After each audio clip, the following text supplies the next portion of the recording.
কীভাবে মাল বাঁচতে হিসাবে দেখুন।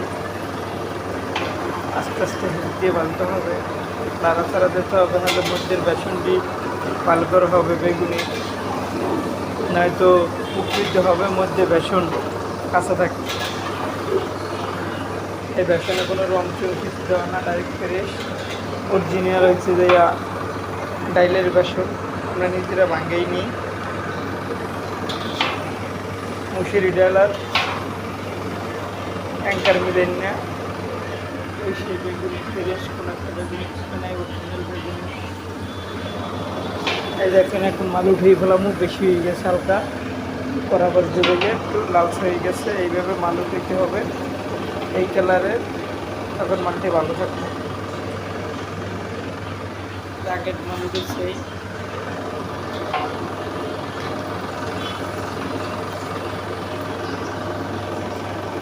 এখানে অরিজিনাল বেগুনি, প্রত্যেকটা গাছ মিষ্টি কুমড়ো দিয়ে বেগুনি বানায় বা পেঁপে, তাই থেকে হয় না। যত দাম থাকুক অরিজিনাল বেগুন দেওয়ার চেষ্টা করে ইনশাল্লাহ।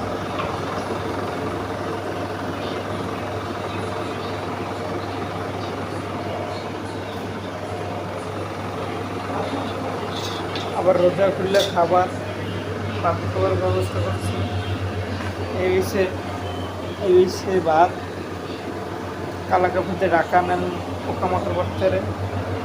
এই হয়েছে মুরগির গোস্ত তরকারি।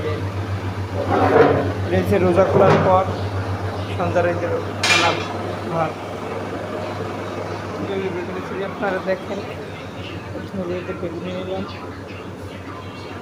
নিয়ে বেসনের মধ্যে দেবো, দিয়ে করে দিলাম। এই জায়গায় 30টা দিতে পারে, বেশি ছাড়িলে 30-40টার মতো ছাড়ি।